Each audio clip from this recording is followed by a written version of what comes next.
Eleventh NCERT mathematics का आज अपन chapter number first set शुरू करने जा रहे हैं।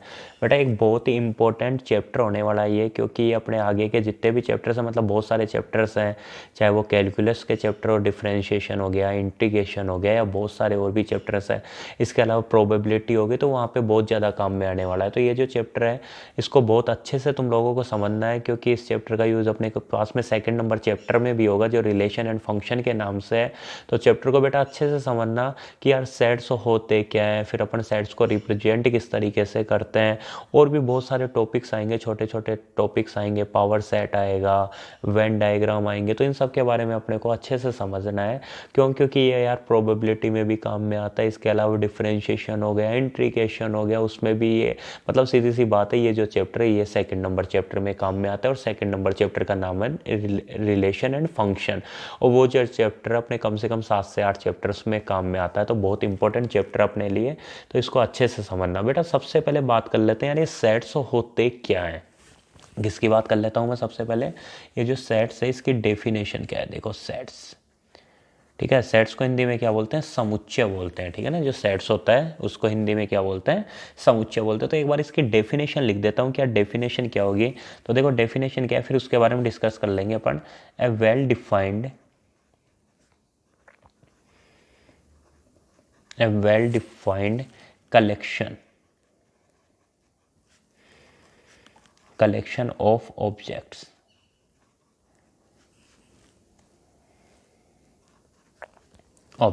or things, it's called sets। क्या बोला मैंने, a well-defined collection of objects, a well-defined collection of objects is called set, ठीक है ना। देखो well-defined collection होना चाहिए, ठीक है ना। क्या होना चाहिए, वेल डिफाइंड कलेक्शन होना चाहिए, किसका, ऑब्जेक्ट्स का, ठीक है ना। ऑब्जेक्ट्स का वेल डिफाइंड कलेक्शन होना चाहिए, ठीक है, या फिर किसका, थिंग्स का। तो उसी को क्या बोलते हैं अपन, सेट्स बोलते हैं। हिंदी में एक बार लिख देता हूँ, उसके बाद डिस्कस करते हैं। वस्तुओं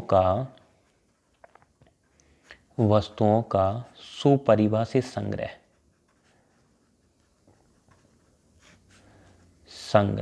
ठीक है ना। वैसे तो हिंदी मीडियम वाले भी इंग्लिश में लिखने की कोशिश करना। वस्तुओं का सुपरिभाषित संग्रह समुच्चय कहलाता है, समुच्चय कहलाता है,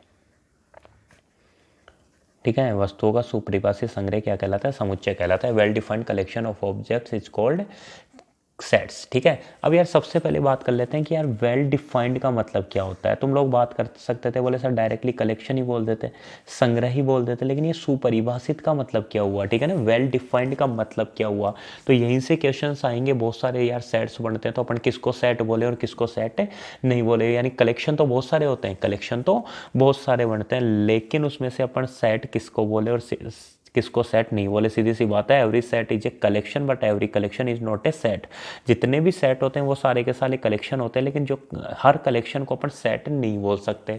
तो ऐसे कौन से कलेक्शन है जिसको अपन सेट नहीं बोलते, और या फिर ऐसे कौन से कलेक्शन है जिसको अपन सेट बोल सकते हैं। तो समझना मेरी बात को, जो मैं बताने जा रहा हूँ उसको समझना कि यार वेल डिफाइंड का मतलब क्या होता है। तो देखो वेल डिफाइंड का मतलब होता है, ठीक है, वेल डिफाइंड का मतलब ये होता है कि जो आंसर है वो पर्सन टू पर्सन वेरी नहीं करे। जो आंसर है, ठीक है ना, जो सेट में जो भी मैंने क्वेश्चन पूछा और उसका मतलब जो भी अपने पास में कलेक्शन है, जो भी कलेक्शन है वो पर्सन टू पर्सन वेरी नहीं करे, तो उसको अपन वेल डिफाइंड बोलते हैं। और वेल डिफाइंड हो जाएगा, वेल डिफाइंड कलेक्शन हो जाएगा, तो अपन उसी को सेट बोल देंगे। क्या बोला मैंने, वेल डिफाइंड का मतलब क्या हुआ कि जो कलेक्शन है, ठीक है ना, वो पर्सन टू पर्सन वेरी नहीं करे। मतलब मैं कुछ और बोल रहा हूँ, ठीक है ना, अगला पर्सन कुछ उसका अलग आंसर बता रहा है, तो उसको अपन वेल डिफाइंड कलेक्शन नहीं बोलेंगे। देखो एक एग्जांपल के थ्रू मैं इसको समझाता हूँ। जैसे मान लो मैंने बोल दिया, समझो मैंने क्या बोल दिया कि best 3 cricket player of Indian cricket team. मैंने क्या बताया कि एक कलेक्शन बनाओ। बोले किसका कलेक्शन बनाए सर, कि यार best 3 cricket player of Indian team, तुम्हारे को इंडियन टीम के बेस्ट 3 क्रिकेटर्स का सेट बनाना है, ठीक है ना, कलेक्शन बनाना है। अब फिर देखेंगे उसको अपन सेट बोलेंगे या नहीं बोलेंगे। तो यार एक बात, तो मैं सबसे पहले किसी मोहित के पास गया, कोई मोहित नाम का बच्चा था, मैं उसके पास गया, उससे मैंने पूछा कि बता यार तेरे हिसाब से बेस्ट 3 प्लेयर कौन से हैं। तो मोहित ने बताया, बोले सर एक तो MS धोनी है अपना, ठीक है ना, MS धोनी है, ठीक है, उसके अलावा बोले उसके अलावा रोहित शर्मा है, ठीक है, और उसके अलावा बोले विराट कोहली है, ठीक है ना। तो ये बोले 3 बेस्ट क्रिकेट हैं। मैं किसी रोहित के पास गया कि यार रोहित तू बता यार बेस्ट 3 प्लेयर कौन से हैं। तो उसने बोला, बोले सर एक तो रोहित शर्मा है। मैंने कहा ठीक है भाई। बोले सर एक पहले सौरव गांगुली थे वो था। मैंने कहा ठीक है। एक बोले अब सर अपना सचिन तेंदुलकर है। मैंने कहा बहुत बढ़िया है। इसका मतलब क्या हुआ कि यार यहाँ पे पर्सन टू पर्सन क्या होंगे, इसके आंसर वेरी करेंगे। मतलब ये जो अपना कलेक्शन है इसको अपन वेल डिफाइंड कलेक्शन नहीं बोल सकते, और वेल डिफाइंड कलेक्शन नहीं है तो ये फिर सेट भी नहीं होगा। मेरी बात समझ में आ रही है ना कि मैं क्या बोल रहा हूँ कि जो कलेक्शन है ना वो वेल डिफाइंड होना चाहिए, और कलेक्शन के वेल डिफाइंड होने का मतलब ये हुआ कि जो आंसर है वो पर्सन टू पर्सन वेरी नहीं करना चाहिए। जैसे मैंने यहाँ पे बात करी कि यार बेस्ट 3 क्रिकेट प्लेयर बताओ, ठीक है ना, किसके बताओ इंडियन क्रिकेट टीम के, तो यार तुम लोग बेस्ट 3 क्रिकेट प्लेयर नहीं बता सकते इंडियन टीम के, ठीक है। हाँ अगर मैं ऐसे बोल दूं कि यार जो इंडियन क्रिकेट टीम में जो रन बनाए हैं, ठीक है ना, रन मतलब सबसे ज़्यादा रन किसने बनाए उसके हिसाब से बताओ, तब तुम लोग बता सकते हो कि यार सबसे ज़्यादा सचिन तेंदुलकर ने बनाए, और इसी तरीके से बना सकते हो, ठीक है। तब क्या होगा, तब आंसर सेम आएगा। ऐसे देखो जैसे मान लो मैं एक और कलेक्शन बताता हूँ कि यार बेस्ट 3 एक्टर बताओ, बेस्ट 3 एक्टर, तो यार तुम लोग सोचोगे कि नहीं सर बेस्ट 3 एक्टर तो क्या होगा कि यार पर्सन टू पर्सन वेरी करेगा।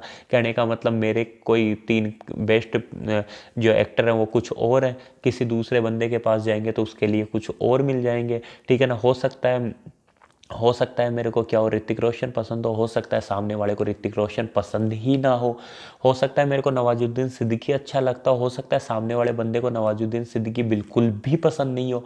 एक मेरे लिए क्या हो सकता है मेरा फेवरेट हो सकता है, तो सामने वाले के लिए वो बिल्कुल जीरो भी हो सकता है।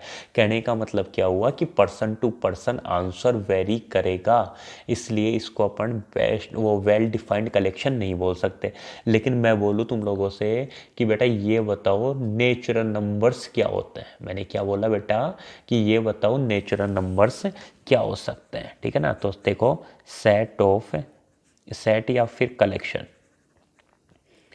Collection of natural number. तो अब बेटा अगर तुम्हारे को आंसर आता है, तो चाहे मोहित के पास जाओ, चाहे रोहित के पास जाओ, चाहे सोहन के साथ जाओ, चाहे मोहन के पास जाओ, किसी के भी पास चले जाओ, वो नेचुरल नंबर्स का मतलब सेम बताएगा। वो बोलेगा बोले सर 1 2 3 4 5 6, और ऐसे ही इनफाइनाइट तक। तो हो सकता है इनफाइनाइट हो, ठीक है ना, इससे कोई मतलब नहीं है कि इनफाइनाइट हो रहे हैं या नहीं हो रहे।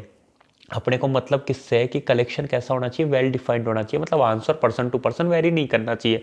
तो अगर तुम लोगों को पता है तो यार एक 1 2 3 4 5 6 इसको बताओ, इसको कोई गलत बता सकता है क्या। मैंने क्या बोला कि नेचुरल नंबर्स का जो कलेक्शन है वो कैसे है, बोले 1 2 3 4 5 6 7 8 है, ठीक है ना। इस तरीके से कंटिन्यू आगे बढ़ता जाएगा। तो ये किसी भी पर्सन के पास जाओ वो हमेशा क्या बोलेगा, एक बोले बिल्कुल भाई तू एकदम सही बोल रहा है। लेकिन यहाँ पे मैं बात कर रहा था, जब मैं बात कर रहा था तो फिर क्या हो रहा था, फिर आंसर वेरी कर रहा था। तो इसका मतलब क्या हुआ कि ये वेल डिफाइंड कलेक्शन नहीं है, लेकिन ये वेल डिफाइंड कलेक्शन है। ऐसे कलेक्शन ऑफ नेचुरल नंबर्स की बात हो गई।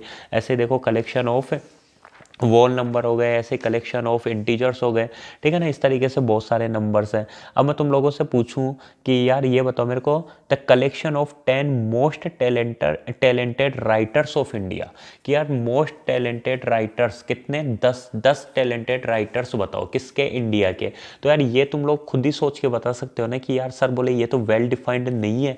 क्यों नहीं है, बोले सर मेरे लिए कुछ अलग राइटर्स हो सकते हैं, सामने वाले बंदे को कुछ अलग राइटर्स पसंद हो सकते हैं। इसका मतलब बोले सर ये तो वेल डिफाइंड नहीं है, और वेल डिफाइंड नहीं है तो फिर ये जो है वो सेट भी नहीं है। कलेक्शन तो था, अलग अलग लोगों के पास में अलग अलग कलेक्शन मिलेगा, ठीक है। जैसे मान लो समझो कि मैं बात करूं कि यार बेस्ट बुक की बात करूं, तो मेरे को कुछ अलग कोई दूसरी बुक्स पसंद आ सकती है, सामने वाले बंदे को कुछ अलग बुक्स पसंद आएंगी।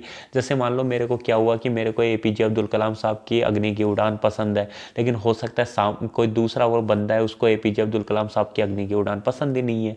आ रही है मेरी बात समझ में कि यार मेरे को ना, मैं पूछूं कि यार बेस्ट बुक की बात करूं तो मेरे को अग्नि की उड़ान पसंद है तो किसी दूसरे बंदे को और कोई बुक पसंद है, इसका मतलब ये वेल डिफाइंड कलेक्शन थोड़ी ना हुआ।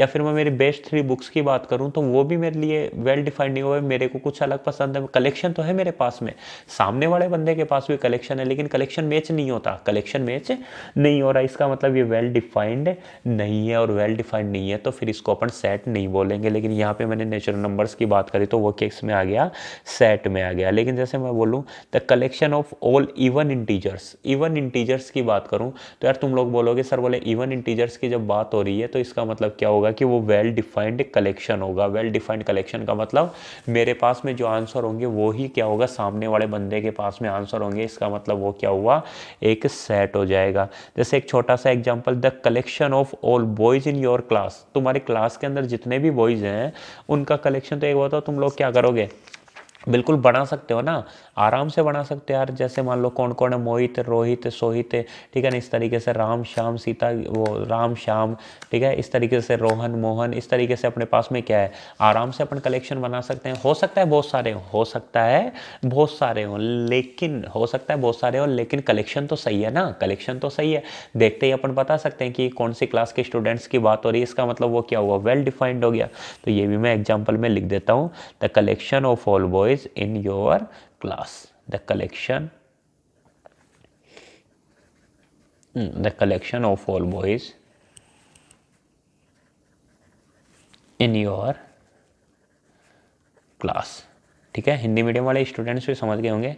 कलेक्शन ऑफ नेचुरल नंबर्स, ठीक है, मतलब प्राकृत संख्याओं का संग्रह। दूसरे में क्या लिखा था, collection of all boys in your class, आपकी कक्षाओं के सभी विद्यार्थियों का संग्रह। लेकिन मैं बोलूँ कि यार आपकी क्लास के, जैसे मान लो मैंने बोल दिया कि आपकी क्लास के लंबे विद्यार्थियों का कलेक्शन करो, मैंने किसी भी बंदे को जाके वैसे बोल दिया कि आपकी क्लास के लंबे विद्यार्थियों का कलेक्शन करो, तो लंबे विद्यार्थियों का कलेक्शन, तो एक बात होता है यार, लंबे विद्यार्थियों के कलेक्शन की जब बात आएगी तो किसी को तो 4 फीट से बड़े वाले लड़के भी लंबे लग सकते हैं, किसी को 5 फीट से बड़े वाले लड़के लंबे लगेंगे, किसी को 6 फीट से बड़े वाले लंबे, वो बड़े लड़के लंबे लगेंगे। लेकिन मैं बोल दूं कि यार 5 फीट से लंबे लड़कों का कलेक्शन बनाओ, तब क्या होगा, वेल डिफाइंड हो जाएगा। 5 फीट से मैं तुम्हारे से बोलूँ कि यार क्लास में इंटेलिजेंट स्टूडेंट्स का कलेक्शन बनाओ, क्या बोला मैंने कि क्लास में इंटेलिजेंट स्टूडेंट्स का कलेक्शन बनाओ, तो यार क्लास में इंटेलिजेंट स्टूडेंट्स के कलेक्शन की बात होगी तो अलग अलग स्टूडेंट को अलग अलग स्टूडेंट पसंद होंगे। कहने का मतलब जैसे, या फिर टीचर्स के अकॉर्डिंग बात करूं तो हो सकता है मेरे लिए 3 फेवरेट स्टूडेंट कुछ और हैं, हिंदी वाले टीचर के लिए 3 फेवरेट स्टूडेंट कुछ और हैं, इंग्लिश वाले टीचर के लिए 3 फेवरेट स्टूडेंट कुछ और हैं, फिजिक्स वाले सर की बात करें तो उनके लिए 3 फेवरेट स्टूडेंट अलग है, और अकाउंट्स वाले सर के लिए बात करूँ तो उनके लिए 3 फेवरेट स्टूडेंट अलग है। तो ये वेल डिफाइंड कलेक्शन नहीं है, ठीक है ना, ये वेल डिफाइंड कलेक्शन नहीं है। लेकिन जब तुम्हारे बोर्ड का रिजल्ट आ जाएगा, मान लो, या फिर तुम्हारे 10th क्लास के बोर्ड का रिजल्ट आया था और उसके बाद में मैं बात करूं कि टॉप 3 स्टूडेंट बताओ क्लास 10th के, तो फिर उस टाइम पे जो टॉप 3 स्टूडेंट्स की जो लिस्ट बनेगी ना, वो वेल डिफाइंड होगी। क्यों, क्योंकि फिर वो हर टीचर के पास में फिक्स होगी कि यार नहीं, अपने क्लास के ये 3 ही स्टूडेंट कैसे थे, टॉपर थे। पहले क्या था, पहले person to person, teacher to teacher vary कर रहा था क्या, आंसर, लेकिन उसके बाद में आंसर वेरी नहीं करेगा। आ रही मेरे बात समझ में। लेकिन जैसे मैंने बताया था कि यार बेस्ट क्रिकेटर्स के नाम बताओ, तो बेस्ट क्रिकेटर के नाम क्या होंगे, अलग अलग होंगे। जैसे मैं बात करूं कि यार 11 बेस्ट क्रिकेटर के नाम बताओ, 11 बेस्ट क्रिकेटर, तो तुम लोगों ने देखा होगा यार कि कई बार क्या बनाता है, सचिन तेंदुलकर अपनी प्लेइंग 11 बनाते हैं, कई बार अपने सौरव गांगुली प्लेइंग 11 बनाते हैं, कई बार, ठीक है ना, शेन वॉर्न प्लेइंग 11 बनाता है। तो उन सब में देखा होगा तुम लोगों ने कि अलग अलग खिलाड़ी आते हैं, मतलब person to person answer vary करता है। आजकल वो ड्रीम 11 चल रहा है, तो ड्रीम 11 में क्या होता है कि यार जो अपन टॉप अपने प्लेयर चुनते हैं, तो क्या सभी जितने भी टीम बनती है क्या उनमें सेम आंसर थोड़ी ना होते हैं, मतलब सेम प्लेयर थोड़ी ना खेलते हैं। किसी को ना, किसी को रोहित शर्मा पसंद है, किसी को रोहित शर्मा पसंद ही नहीं होता, तो वो वेल डिफाइंड नहीं है। लेकिन वेल डिफाइंड का मतलब समझ लो यारों, वेल डिफाइंड का मतलब एक सीधी से सिंपल बात है कि आंसर जो अपना है वो पर्सन टू पर्सन वेरी नहीं करना चाहिए। अगर answer person to person vary कर रहा है तो उसको अपन वेल डिफाइंड नहीं बोलेंगे, और वेल डिफाइंड नहीं बोलेंगे तो वो सेट में नहीं आएगा। तो क्या बात बोल दी मैंने, सेट की डेफिनेशन बताई दी है, well defined collection of objects और थिंग्स इज कॉल्ड सेट। ठीक है ना, ये लिख दोगे हिंदी वाले, ये लिख देना, और उसके बाद में ये दोनों के दोनों एग्जाम्पल्स लिख देना। ठीक है ना, तो ये बात तुम लोगों को अच्छे से समझ में आ गई होगी। अब देखो, अब समझना, अभी मैंने क्या बताया कि कलेक्शन ऑफ नेचुरल नंबर्स, तो नेचुरल नंबर्स क्या आ रहे थे, 1 2 3 4 5, यही आ रहे थे। तो ये जो 1 2 3 4 5 ये सब लिखे हुए हैं, इनको बोलते हैं बेटा एलिमेंट्स, इनको क्या बोलते हैं, एलिमेंट्स ऑफ सेट, ठीक है ना, समुच्चय के अवयव बोलते हैं, ठीक है ना, समुच्चय के अवयव बोलते हैं। एक चीज़ देखो, एक शॉर्ट में एक बात बताऊं, अपन बाद में सीखेंगे रिप्रेजेंटेशन ऑफ सेट, और रिप्रेजेंट किसी भी सेट को रिप्रेजेंट कैसे करते हैं, जैसे कैपिटल ए इक्वल टू लिख दिया, जैसे ए इक्वल टू 1 5 9 12, इस तरीके से लिख दिया, कुछ भी हो सकते हैं 1 5 9 12, तो इस तरीके से रिप्रेजेंट करते हैं। तो इस ब्रैकेट के अंदर जो लिखे हुए हैं ना, इनको तो बोलते हैं एलिमेंट्स, और जो बाहर लिखा हुआ है ना, इसको बोलते हैं पूरा सेट, ठीक है ना। सेट कौन सा, ये सेट ए है। तो जो कोई भी सेट को क्या होते हैं, इंग्लिश अल्फ़ाबेट के कैपिटल लेटर से डिनोट करते हैं, ये बात तुम लोगों को बाद में समझ में आएगी, ठीक है। तो यहाँ पे लिख रहा हूँ, देखो आगे, सबसे पहले तो लिख रहा हूँ objects, objects are called, objects are called element of, element of set, ठीक है। हिंदी में क्या लिखोगे, वस्तुओं को, वस्तुओं को समुच्चय का अवयव कहा जाता है, जो सुपरिभाषित संग्रह वस्तुओं का। तो ये जो वस्तुएं होती है ना, जो भी वस्तुएं, वस्तुएं कुछ नंबर्स भी हो सकते हैं, ध्यान रखना है ना, तो इनको क्या बोलते हैं अपन, एलिमेंट्स बोलते हैं। जैसे यहाँ पे मैंने क्या बताया, कलेक्शन ऑफ नेचुरल नंबर्स, तो जब नेचुरल नंबर्स का मतलब क्या हो गया बेटा, 1 2 3 4 5 6 7, तो 1 2 3 4 5 6 7 इनको क्या बोलेंगे अपन, एलिमेंट्स बोलेंगे, ठीक है ना। ये जो 1 2 3 4 5 6 7 ये सब है, इनको अपन क्या बोलेंगे, एलिमेंट्स बोलेंगे। The collection of all boys in your class, तो ऑल बॉयज, तो बॉयज वस्तुओं की जगह यहाँ पे क्या आ गया, all boys.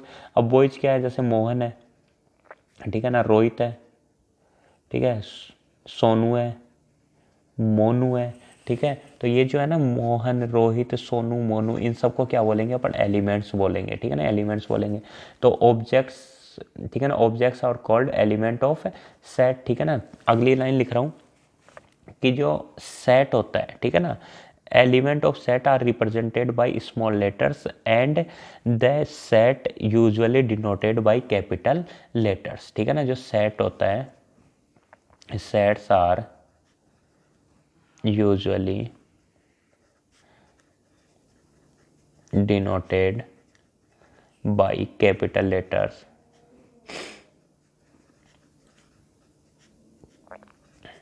Capital letters of English alphabet. यार राइटिंग समझ लेना तुम लोग,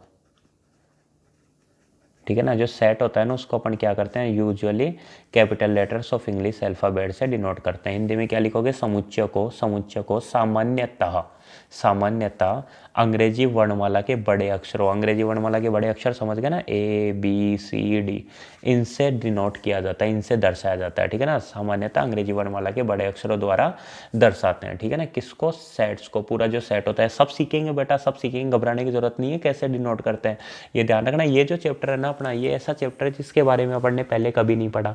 उससे पहले के अपन जो चैप्टर पढ़े उसके बारे में अपने को थोड़ा बहुत आता था, या चैप्टर ईजी थे, लेकिन ये जो चैप्टर है ना, ये जो चैप्टर है, इसके बारे में तुम लोगों ने क्लास 10 तक कुछ नहीं पढ़ा। ये बिल्कुल नया चैप्टर है तुम्हारे लिए, बिल्कुल नया चैप्टर, एकदम फ्रेश है, ठीक है, और अपनी क्लास 11 का फर्स्ट चैप्टर है। तो अब देखो बेटा, अब यहाँ से बहुत कुछ तुम्हारे नया शुरू होने वाला है। क्लास 11 वास्तव में मैथ शुरू होने वाली है तुम्हारे पास में, तो इनको ढंग से समझने की कोशिश करना, ठीक है। जैसे जैसे पन्ने पलटते जाएंगे, मतलब जैसे जैसे अपन आगे बढ़ते जाएंगे, वैसे वैसे तुम लोगों को सब कुछ समझ में आने लग जाएगा।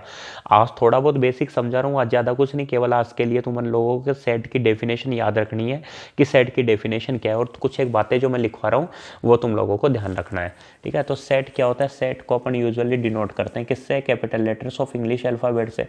और जो एलिमेंट्स होते हैं, एलिमेंट्स का मतलब समझ गए ना, जैसे नेचुरल नंबर्स का सेट क्या होगा, नेचुरल नंबर्स के सेट को नॉर्मली बेटा एन से डिनोट करते हैं, और एन इक्वल टू क्या होता है, 1 2 3 4 डैश डैश डैश, ठीक है।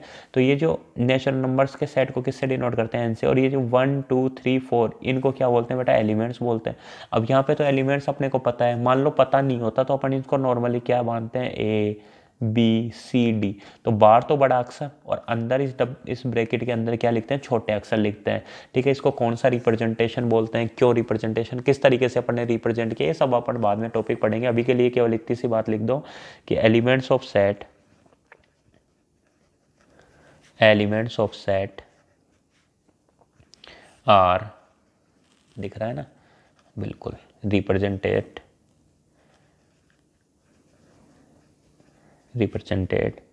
Bye small letters of English alphabet. ठीक है, क्या बोला मैंने, elements of set are represented by small letters of English alphabet. जो समुच्चय के अवयव होते हैं, हिंदी में क्या लिखोगे, समुच्चय के अवयवों को अंग्रेजी वर्णमाला के छोटे अक्षरों द्वारा दर्शाया जाता है। ठीक है ना, जैसे मान लो कोई सेट है ए, ध्यान देना कोई सेट है, तो अब सेट ए के एलिमेंट्स अपने को मान लो लिखने हैं, ठीक है ना, समझ के लिखने हैं, तो क्या लिखेंगे, इसमें लिखेंगे कि स्मॉल ए, small B, small C, small D. ठीक है, इस तरीके से लिखेंगे। आ गई मेरी बात समझ में। तो सेट की डेफिनेशन क्या बताई मैंने, कि जो वेल डिफाइंड कलेक्शन होता है उसी को क्या बोलते हैं अपन, सेट बोलते हैं। ठीक है ना, वेल डिफाइंड कलेक्शन होता है उसी को क्या बोलते हैं अपन, सेट बोलते हैं। ये चीज़ तुम लोगों को समझ में आ गई होगी। जैसे वेल डिफाइंड कलेक्शन की बात मैं करूँ तो मैं बोल सकता हूँ कि यार कलेक्शन ऑफ पेंसिल्स, ठीक है ना, कलेक्शन ऑफ पेंसिल, तुम्हारे पास में जो पेंसिल है उनका कलेक्शन हो गया।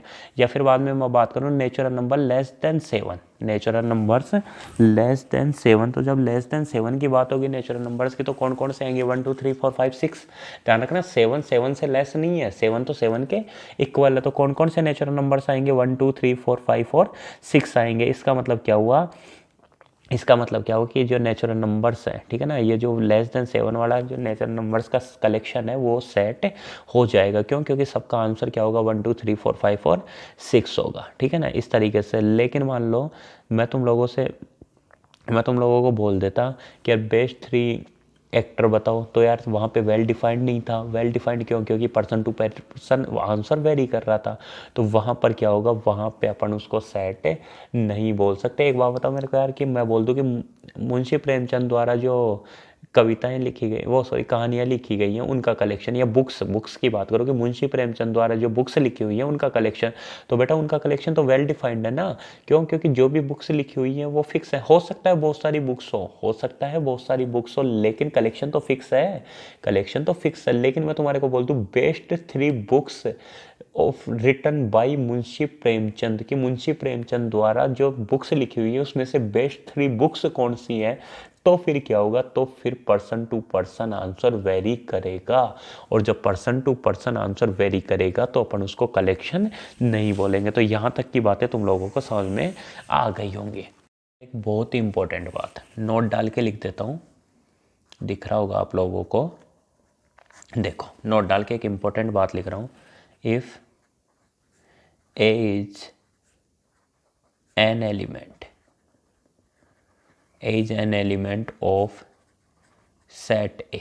मान लेते हैं कि स्मॉल ए क्या है, कि सेट ए का एक एलिमेंट है। स्मॉल ए क्या है, एक सेट ए का एक एलिमेंट है। तो इसको किस तरीके से डिनोट करते हैं, then it is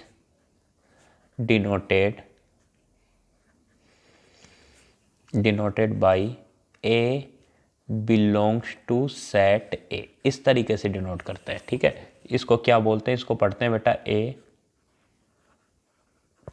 belongs to set है। हिंदी में भी ऐसे ही पढ़ेंगे, इंग्लिश में भी ऐसे पढ़ेंगे। ये जो साइन है, ये जो ऐसे मुड़ के ऐसे साइन लगा हुआ है ना बेटा, इसको बोलते हैं belongs to.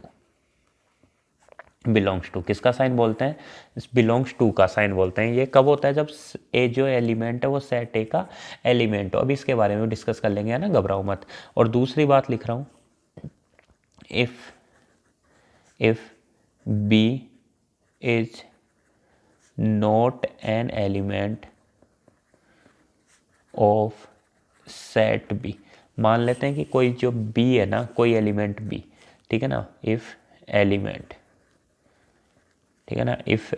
B is not an element of set B. मान लो कोई एलिमेंट बी है, वो सेट बी का एलिमेंट नहीं है, तो इसको कैसे डिनोट करते हैं, then it is denoted by A does not, वो सॉरी बी की बात हो रही, तो B does not belongs to set B. तब इसको कैसे डिनोट करते हैं, B does not belongs to set B. Hindi और इंग्लिश मीडियम वाले दोनों के लिए सेम बात है। हिंदी मीडियम वाले चाहो तो हिंदी में लिख लो, यदि अवयव बी, ठीक है, अवयव बी समुच्चय बी का अवयव नहीं है, तब इसे निम्नलिखित प्रकार से दर्शाया जाता है, B does not belongs to B. ठीक है ना, पढ़ेंगे तो वो इंग्लिश में। तो देखो इसको क्या बोलते हैं, डज नॉट बिलोंग्स टू, ठीक है। वैसे मेरी मानो तो हिंदी मीडियम वाले और इंग्लिश मीडियम वाले सेम लिखना, क्योंकि तीसरी तो इंग्लिश अपने को समझ में आती है। फे is an element of set ए, ठीक है ना। ए क्या है, समुच्चय ए का एक अवयव है, तब इससे निम्न प्रकार से दर्शाया जाता है, ए बिलोंग्स टू ए, ठीक है। तो इसको कैसे पढ़ेंगे, इसको पढ़ेंगे ए, वो सॉरी बी की बात हो रही तो B does not belongs to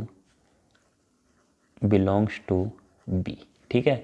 B does not belongs to B. जैसे एग्जाम्पल की बात करूँ तो देखो मैं मान लेता हूँ कि सेट एन, एन क्या है बेटा, सेट ऑफ नेचुरल नंबर, ठीक है ना। सेट क्या है, नेचुरल नंबर का सेट है, कौन, एन। तो ये बताओ नेचुरल नंबर का सेट है तो क्या वन एन से बिलोंग करेगा क्या, तो तुम लोग बोलोगे बिल्कुल सर वन एन से बिलोंग करेगा, क्यों, क्योंकि वन क्या है, नेचुरल नंबर है, ठीक है। ऐसे ही बात करूँगा फाइव क्या नेचुरल नंबर से बिलोंग करेगा क्या, तो तुम बोलोगे बिल्कुल सर फाइव भी नेचुरल नंबर से बिलोंग करेगा। लेकिन मैं बोलूँ कि यार बेटा -5, तो -5 क्या नेचुरल नंबर से बिलोंग करेगा क्या, तो बेटा -5 नेचुरल नंबर से बिलोंग नहीं करता, क्यों, क्योंकि -5 को अपन नेचुरल नंबर नहीं बोलते। तो यहाँ पे क्या बोलेंगे इसको, -5 does not belongs to N, मतलब -5 एन से बिलोंग नहीं करता, मतलब -5 एक नेचुरल नंबर नहीं है। तो अगर कोई एलिमेंट इस सेट का एलिमेंट है तो उसको तो बिलोंग्स टू से साइन से दर्शाते हैं, और नहीं तो डज नॉट बिलोंग्स टू। जैसे मान लो मैं बात करूँ 1/2 की, तो ये बताओ 1/2 क्या एन से बिलोंग करता है क्या, तो तुम लोग बोलोगे बिल्कुल ही नहीं करता सर, 1/2 नेचुरल नंबर नहीं है, और नहीं है तो यहाँ पे क्या लगेगा, डज नॉट बिलोंग्स टू का साइन लगेगा। अभी छोटी छोटी बातें हैं जो तुम लोगों को समझनी है, ठीक है। इसके बाद में अपन रिप्रेजेंटेशन ऑफ सेट पढ़ेंगे, ठीक है। आज के लिए बस इतना ही। जय हिंद, जय भारत।